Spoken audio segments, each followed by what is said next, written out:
Genesis 1, verse 26 and 27 says, "Then God said, let us make him in our image, after our likeness. Let them have dominion over the fish of the sea, the birds of the air, and the cattle, and over all the wild animals, and all the creatures that crawl on the ground." God created man in his image. In his divine image, he created him. Male and female, he created him. Hello, my name is Sandra Timko, and welcome to Lumen Christi. I am so excited to share with you the guests that I have on this program today.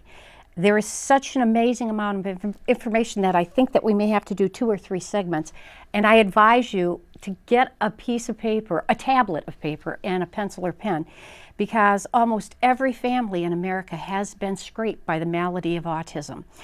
And this man comes with a wealth of knowledge on the origin of autism, some of the problems that prevail, and a solution to ending this malady. But before I talk with Dr. Marv Anderson and introduce you to this serious man of God who's been raised up at this time to champion this cause, I'd like to tell you a memory that I had recently about autism. It occurred to me the other day in preparing for this show that about 26 years ago was the first time I even heard that name. A friend of mine, close friend of mine's child was diagnosed with autism, and through his walk, through our journey in our friendship, I watched this child locked in his own world, encumbered by even normal sounds. He had hypersensitive hearing, which contributes to the behaviors, exaggerated behaviors in autism. But I was surprised from the time this child was born until recently how there is this huge increase in autism. And autism has finally struck a chord closer to my home and my heart, with a grandnephew of mine being diagnosed about 8 years ago. So, that being said, I wanted so very much over the years to do a show that pertained to this information, and the Lord brought us the answer. And hopefully it's the answer you need as well. And Dr. Marv Anderson, welcome. Thank you very much, Sandra. You know, Doctor, there are so many credentials that you come with. And just to give you greater credibility, so anyone that's highly educated will say, yes, that man certainly must know what he's talking about. I just want to start by saying that your training included graduation with honors from the University of Notre Dame. You're a graduate of Georgetown University School of Medicine. He also completed his residency in internal medicine at Columbia University College of Physicians and Surgeons, Harlem Hospital Center, and is board certified in both internal medicine and clinical nutrition. He was appointed a research associate in the Department of Microbiology at Columbia University, and also in the carcinogenesis branch of National Cancer Institute in Bethesda, Maryland. And you are retired assistant clinical professor of medicine at the University of Michigan Medical School, Henry Ford Hospital campus. But bringing us up to date, you decided to leave your position in 2009 to become a part of a practicing complementary and alternative medicine to establish a consultation practice to help children with autism. And so that has been your passion. Now, we need to understand and make this simple for us, simple-minded people that are just trusting in the Lord's will and way.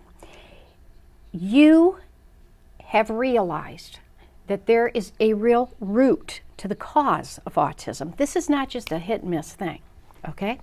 So let's start from the beginning. I was not amiss in saying that these numbers have increased. There's a belief that vaccination is a big part of this. You have some wonderful information about how this can be prevented, some true solutions, and some coping mechanisms to help deal with people that are struggling with this. We also know that it is splintering the American families. The stress from it is absolutely causing huge divide. So, the root of autism. The root of autism, you know, I wish I could tell you it has a single cause. But as a matter of fact, there are many factors that are involved in the genesis of autism. And I think the answer is to try to learn to tie them all together. I'll give you an example. One of them is biochemical individuality. That means that we're all different. And when you think about that, that means that we can tolerate things in a different way. I might blush when somebody says something and another person might not. This is an example of how different we each are chemically. Mm-hmm.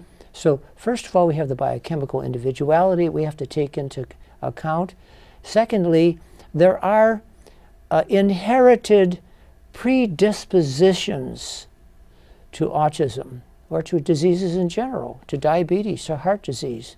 Each person has a set of genes, and those genes dictate to a degree, our weaknesses, our inabilities, mm-hmm. our predispositions. But it's important to realize that in addition to our genes, we have our nutrition. Our nutrition overlies the genes and in a way causes them to be expressed or not expressed according to really what we eat.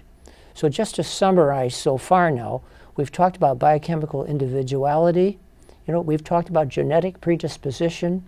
We should probably mention something about the environment. Okay.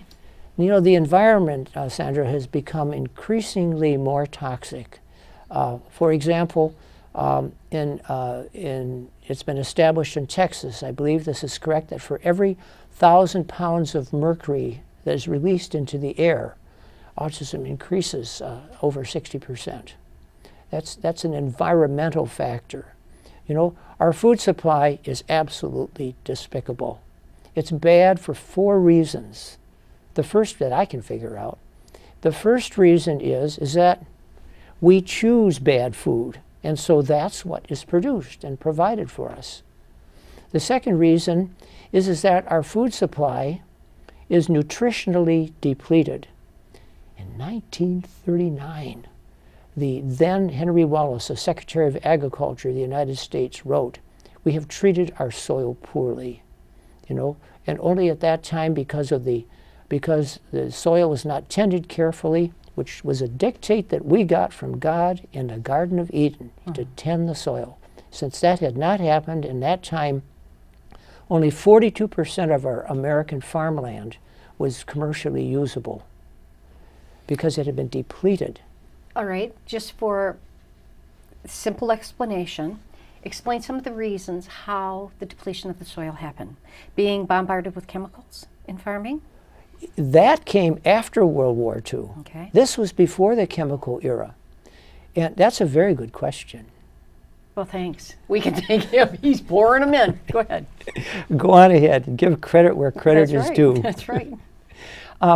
If you and I were to start a farm, and we would go into the woods and cut down the trees and plant crops, we would have about 10 years of nutrients in the soil. After that, all the nutrients would be taken up, and unless they would have been replaced into the soil, both the soil and the crops that came from the soil would be nutritionally depleted. That's what's happened in our country. That's the background. And remember, we're talking about we choose poor food, number one. Number two, the food on which the soil is grown is nutritionally incomplete and deprived. It would take many, many cans of spinach to give the iron that was provided when Popeye was first created. The third thing is that after the war, there was a tremendous deluge of chemicals put on the soil, pesticides and so on. And Rachel Carson popularized this in her book, The Silent Spring. She was a very wise woman. And because of her concern, the Environmental Pollution Agency came into being. Really? Yeah, so we have not only depleted soil, but we have soil that is filled with chemicals. And then the last thing, and it's something that's not very well known, but I think it's very important, is that it has been discovered that our fertilizer, our farm fertilizer, is being used as a toxic waste dump, as a filler. In other words, the chemicals that industry produces, pickling solutions from steel, for example, and so on, are placed into the fertilizer as a way of getting rid of them. and they are being deposited in our ground. And they too have the potential of reaching the surface water and getting in through the roots of the plants.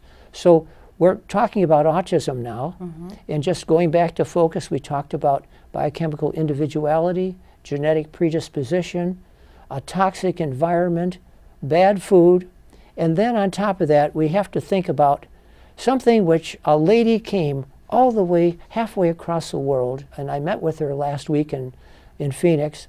Dr. Sandra Cabot talked about the importance of the liver. The liver, as you know, is a very important organ in the body. They call it the general of the body. All roads, as they led to Rome, you know, all body functions lead to the liver. And all the contaminants, no matter where they come from, Sandra, air, water, skin, food, medications, all end up in the liver. Now the liver has to process those, and it is a filter. And in this industrial age, the filter can become very easily clogged. And when it does, it loses its filtering function, and all the contaminants that we take in, which we're ill-prepared to deal with, they're new-to-nature molecules, they spill over out of the liver into the system, and many of them are substances that they mix well with oil, not with water, these new chemicals. And as you know, the brain is largely fat, so they are attracted to the brain just like magnet attracts nails, you know. So we have that element, and we have a few more, but. Well, earlier talking with you in my home, you were talking about the inflammation and this whole process, that everything that is processed affects the brain. When you consider that, and I think that people just grabbing snacks and fast food, they don't put all of this into consideration when they're feeding their body. But there are such long-term effects from all of this. But in regard to autism, some of this, if known prior to pregnancy, can have a huge effect. So let's talk about ways that are solutional to prevent the autism. You said that if people are predisposed, there's genetic possibilities. What are some of the things that they should be looking for? What are some of the direct or indirect links that might say, red flag, this could be a problematic situation later? Well, now, the person that we probably would like to talk about the most is the mother-to-be. Okay. The mother-to-be. And she would have to pay attention, first of all, as you very correctly alluded to, is her own nutrition. You know, she needs things like vitamin E, folic acid, you know, essential fatty acids, you know, selenium, iron. All these things are important in her diet. So one of the things that we want to make sure that the mother-to-be has is a diet that is filled with food that is pure, fresh, and nutrient-dense. And you know, even organic food in itself may still have some nutritional depletion to it, so she will have to add some supplements to that. So the first thing is the mother would have to do is look at her diet, you know. And then the second thing is look at her family history. As you brought up this morning when we were talking, you know, what sort of illnesses are there in the family? Are there any immune diseases? Is there any gastrointestinal disease that may somehow or another cause inflammation in her body? As you know, the intestines are very important. In fact, we say that the road to health is paved with good intestines. Oh, that's cute. Wait, let me take this opportunity. Who is this charming man? So steeped in knowledge and wit. This would be Dr. Marv Anderson from Traverse City, Michigan. I wondered if you were actually in Traverse or on the outskirts. From Traverse City. And he braved the cold weather yesterday coming to share this information with all of you. He's a true man of God, chosen to herald the cause of autism and finding a solution for it. So please, stay with us right till the end, probably 2 segments, possibly 3. Be jotting down this information. We will make sure that you have accessibility to his website, this magnificent book that he has written. What else? Email. Okay. And just this last week, February 4th, we celebrated, we're able to say that we uploaded our book in an updated e-version fashion to the iBooks. So it is now, within a week, will be available to anybody in the whole world with an iPad from Apple Bookstore. It's awesome. Okay, so we're talking about this new mother-to-be, and she is wanting desperately to have a healthy baby, just like everyone does. She starts doing some research on family history, and there's dementia, a lot of dementia, or there is a lot of autoimmune deficiency disorders.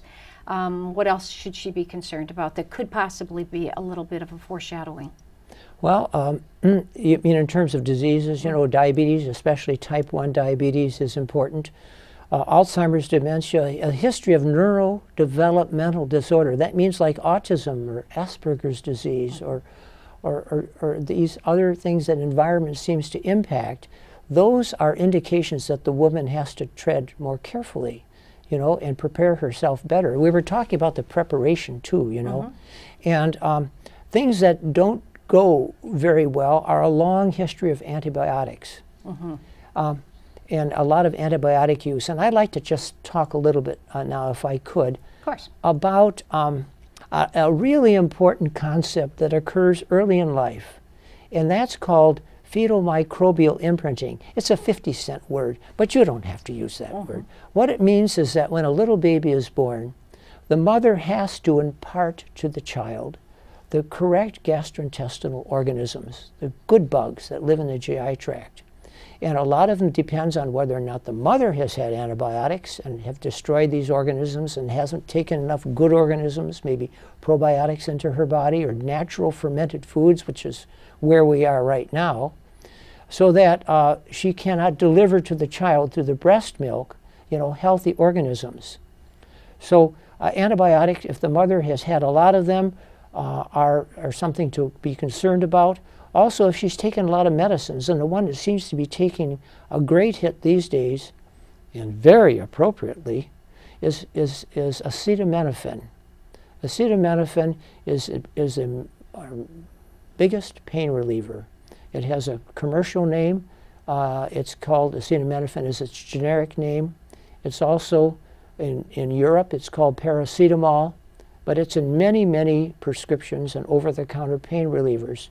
And the Food and Drug Administration just in the last month or so has been regulating and suggesting that it would be regulated the amount of acetaminophen that people are able to take. You know, one of the trade names is Tylenol. This is, of course, something I would think, be very careful about if you were wanting to become pregnant, that you did not take a lot of Tylenol. You know, if you have been exposed to heavy metals for any reason at all, that would be a good idea, you know, to have your doctor see if there's any burden in your body, something that should be removed. And then lastly, getting back to the gastrointestinal health, you know, as the gastrointestinal tract inflames, the brain inflames. And now what would inflame the GI tract? Well, something that shouldn't be there. We've already talked about organisms that are the wrong one, perhaps yeast or candida. A lot of people identify with candida, you know. But foods, you know, foods can be quite a problem. And I hate to say it, but the one that is seemingly the PEC's bad boy of nutrition, especially in autism, is gluten. Gluten is present in wheat, rye, oats, and barley. And so it's in almost everything that we eat. Now, you would say, well, isn't wheat the staff of life in the Bible? You know, how come you're saying that it's not good now? Well, first of all, it's not the wheat that people ate years and years ago. It's been genetically modified, it's been hybridized and so on. It's been produced such that the farmers can have 2 crops of wheat in a year. It looks like wheat, but biochemically it may be different, you know. And the second thing is that wheat has in it some components, some amino acids that we just don't have the enzymes to take apart. And none of us have. Some of us get by with it better than others, but Dr. Alessio Fasano, now at Harvard, says that we made a big mistake in our background when we started cultivating. We would have been better off staying as food gatherers, because not only wheat, but everything that looks like wheat, sometimes even including rice, is chemically enough similar to wheat, you know, corn, and so on, and even dairy, that the body looks upon it as wheat. Now, when the GI tract sees this substance that it's having trouble metabolizing, it responds by becoming irritated. That would be like taking turpentine and rubbing it on your skin, you know. Not inflamed and irritated, you know, tender, warm, painful, swollen. And a lot of mucus forms in the GI tract as a sort of a protective barrier. And the cells of the GI tract move apart a little bit because of the inflammation, and that allows entrances to go, little channels to go through, and all these substances that end up in our GI tract should never get into our blood, but they do, and they circulate around and they get into the brain and so on. And that's called a leaky gut. And so we're talking about this mother now in selecting a diet, and we're wondering, you know, whether or not she would have a genetic predisposition to the inability to tolerate wheat, which we would call celiac disease, or even a non-celiac genetic or even acquired inability to digest certain foods. Now, this has to be determined. Now, we're coming to the end of our time together for this first segment. The next segment, we're going to talk about vaccinations. The truth about vaccinations and the misconceptions about vaccinations. But to end our time together, this morning you read me this remarkable poem about autism. And we were standing by my kitchen sink, and do you have it handy? You memorized it. You said it from the heart. Could you recite that for us? Right before we do, I just want to give you all this scripture from Hosea 4, verse 6. My people perish for lack of knowledge. And we just thank you so much for coming and sharing your knowledge with us. I hope everybody is enjoying this. I hope that you're gleaning the information that you need to make good decisions or to pass along to people that are in desperate need of it. Go ahead, give us this. And this is a gift, of course, from Dr. Marv to the people of God. We have to understand, you know, that inflammation of the intestine and the brain could be looked upon as a fire. Mm-hmm. That's one thing. We're going to talk about the next session about the importance of screening children before they're given the full vaccination load. Okay? Mm-hmm. And then the last thing is that I think that probably covers it well enough.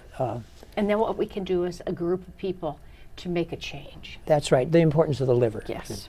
Okay. Okay, we're ready. So give us that. This is Autism's fire truck. Okay. Alarm, the signal's ringing. A fire has begun.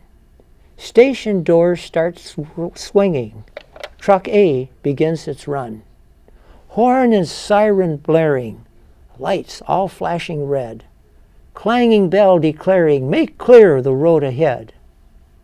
Will you have the passion to climb aboard this rig and in quick and timely fashion control a blaze so big?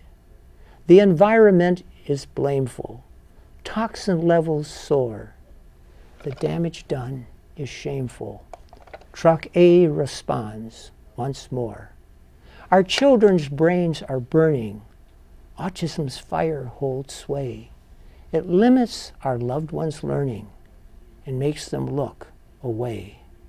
If they could talk, most surely, they'd cry in loud alarm, "Oh, please come quick and early and end this dreadful harm." For they can't wait much longer as illness runs its course. With efforts ever stronger, we must respond in force. Now, vaccine's truth uncovered, our prayers and actions meet. This fire's nearly smothered, will not concede defeat. At last the shots have seen their worst. Our livers now are clean. Doctors screen each newborn first. Truck A departs the scene. Now, autism's finally ended and will suffer no more pain. This blaze has been attended, and my child is well again. And if mankind can change his ways and autism is ended, we will forever sing his praise for lives that have been mended. Thank you so much. And as always, remember to let Christ's light shine through you. Wow.